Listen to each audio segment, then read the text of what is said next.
Hey there. My name is Johnnie B. Baker, coming to you from Washington, D.C., and I do budget press. And I'm going to read a story, and then someone else, Kristin Stadum, is going to read a story, who just happens to be my wife, um, from this budget press review number 9, which is available for your own purchase. So, this is a story that I wrote, and it's called Free Tom Waits Tickets. I saw Tom Waits in concert once. In my 20s, I had quite a few friends who were strippers or boyfriends of strippers, but I had a rule that I would never date one myself. But then there was a girl I really liked, and I found out on our first date that she was stripping her way through college. I liked her so much I didn't care. As we became quite serious, we came to an agreement. Of course, I couldn't tell her what to do, but that life should never cross over into the real world, into life outside of the club. She didn't tell me about work, and I didn't ask. I was never allowed at the club when she was working. However, if we ever ran into some guy she danced for out in the real world, she'd have to tell me. After we had been going out for quite a while, for the first time, she told me about a guy who was a regular. He was our age and culture, and they talked a lot. I asked her why she was telling me this, and she said it was because he had made her some mixtapes. Now that I did not like. Mixtapes? Boys don't make those for just anybody. When I invoked the no outside of the club agreement, she agreed and threw them away. Soon, it came to be known that this guy was only 1 degree of separation from us, that he was friends with one of our friends. Now, Julie was someone I had known for years, who I had introduced to my girlfriend, and soon they became good friends. One St. Patrick's Day, Julie had a party and invited our group, which was, me, my girlfriend, our roommates. She invited us all over for a party. The party was a good time, except for this one guy who was just being a dick to me, or at least was trying to be, for reasons I didn't understand. I didn't know who the guy was or what his problem was, but if he wanted to talk smack, I would respond. And that's how much of the night was spent. The next morning, all us roommates sat around our dining table and conducted the post-mortem on the night before. The topic of discussion turned to this obnoxious guy and how the two of us had been at it the whole evening. He had not been a dick to anyone else. He had seemed to them a cool guy. But all agreed this guy who had never met me before had been a real jerk to me. It was then that my girlfriend spilled the beans. That guy was the mixtape guy. And Julie had known this and had invited him to the party for whatever her reasons were. My temperature rose. My girlfriend had broken the agreement. Sure, it wasn't her fault that he was there, but she hadn't told me at the time that that was the guy. And that was almost as bad. Why?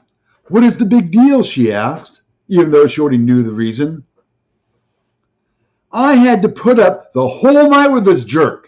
And if you would have told me, I could have ended it right there and told him to fuck off. I know you hang out with a lot of guys, but outside of the club is my territory, where I have, pissed everywhere. And in a situation like that, I have the right to let them know who is the top dog. That's the deal. She scoffed at my fragile male ego, but everybody else at the table agreed with me.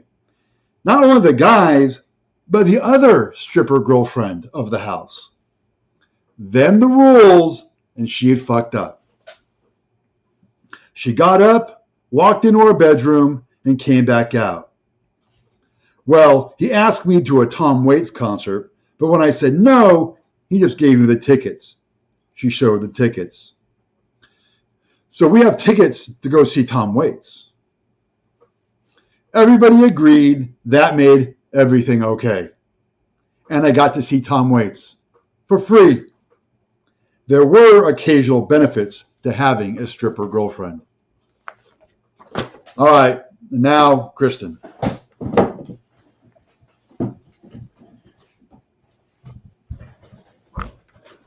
Hi, I'm Kristin Stadum.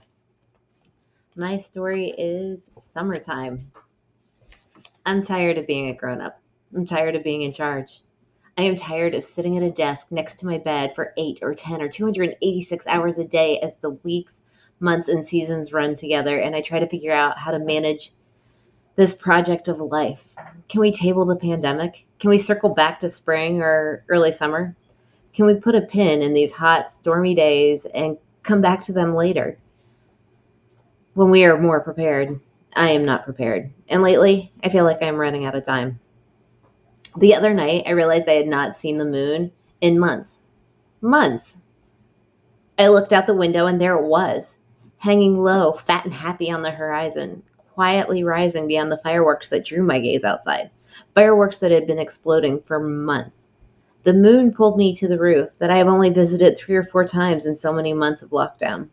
The fireworks kept me a while, but it was the moon I really wanted to see. For most of my childhood, I spent the 4th of July at a camp somewhere in the middle America.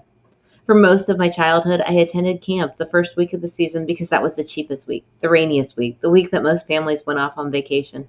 And I loved every wet, moldy moment of my time there. We just didn't have fireworks on the 4th of July. As I grew from a child into a grown-up, I spent a summer as a counselor in training, and I spent a summer as a lifeguard slash kitchen staff slash bathroom cleaner slash whatever they wanted me to be because I loved my camp. I loved my cabin in the woods. I loved the songs and the trees and the stars sparkling bright in the dark sky, and I loved the moon, fat and happy. I want to go back. I want to wear my old sneakers and walk through the creek. I want to listen to the rain on the leaves and the rain on the roof. I want to run through that rain to pull my towel from the line. I want my skin to smell of a strange mix of chlorine and insect repellent. I want my lips to tingle with errant bug spray. I want to sit in a small cabin sneaking treats from home, Oreos and Twizzlers with counselors who, like me, feel so very grown up with their whole lives before them. I don't want to actually be a grown up anymore.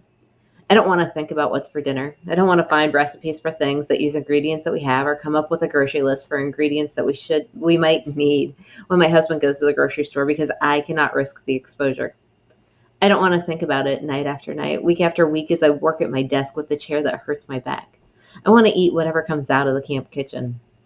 I don't want to watch the news. I want to sing for the announcements. Announcements. What a terrible way to die. What a terrible way to die. What a terrible way to be talked to death. What a terrible way to die. I don't want to worry about the pain in my ankles or the ache in my back. I don't want to research ergonomic chairs that fit in small spaces or what we can do with a mattress that is too soft for me and too hard for him. I want someone else to figure it out for me. I want to sleep in a sleeping bag on a damp camp cot. Too hot and too cold and too sticky all at the same time. I don't want to worry about my chance of contracting a virus when I go to get my breast smashed in a mammogram. I don't want to worry about my chance of contracting a virus when I lie for hours in a mask, minus the nose clip, inside an MRI. I don't want to figure out what it means to have a new lesion, or whether I will feel like going back in 6 months for a follow-up, or where I need to submit payment for the 4 separate bills that come just after just one of the appointments. I don't want it. Bring me to the camp nurse and let's be done with it all. I want to go back. I want to lay in the grass under a strawberry moon, watch the stars looking for satellites and making a wish when I see a meteor streaming. I want to sing out loud and off key. I want to dream of the future as I idly slap the mosquitoes that feed on a bit of flesh by my ankle. I want to fall asleep in a field and wake up cold and stiff in the grass. Camp is gone now, and I'm too old to sleep in the grass.